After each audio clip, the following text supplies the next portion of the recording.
ദൈവം സ്നേഹമാണ്. 1 യോഹന്നാൻ 4:8. സ്നേഹം എത്ര സുന്ദരമായ പദമല്ലേ! ഈ ലോകത്തെ എല്ലാവരും സ്നേഹിക്കാനും സ്നേഹിക്കപ്പെടാനും ആഗ്രഹിക്കുന്നവരാണ്. ഇതിലെ ഏറ്റക്കുറച്ചിലുകൾ കൊലപാതകത്തിലേക്ക് വരെ എത്തിക്കുന്ന കാഴ്ചകളും പ്രകൃതിവിരുദ്ധ ബന്ധങ്ങളിലേക്ക് എത്തുന്നതും പരിശുദ്ധമായ പ്രണയമാണെന്ന് പറഞ്ഞ് മാതാപിതാക്കളെ വേദനിപ്പിച്ചും സ്വയം തിരഞ്ഞെടുക്കുന്നവരോട് കൂടെയും ക്രിസ്തുമതം ഉപേക്ഷിച്ചു പോകുന്നവരുടെ എണ്ണവും കൂടി വരുന്ന കാലഘട്ടത്തിലാണ് നാം ജീവിക്കുന്നത്. ഏശയ്യാ 49:15.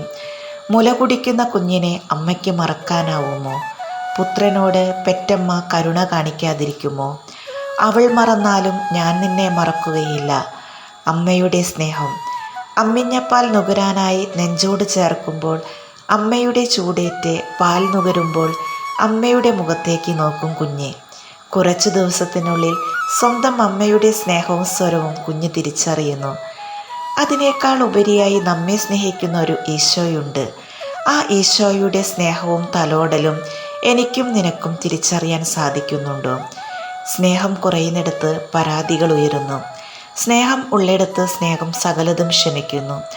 ഒത്തിരി നമ്മൾ സ്നേഹിക്കുന്നവരെ നെഞ്ചോട് ചേർത്ത് സ്നേഹിക്കുന്നവർക്ക് വേണ്ടി എത്ര ടൈം സ്പെൻഡ് ചെയ്യാനും ഒരു കുഴപ്പമില്ല.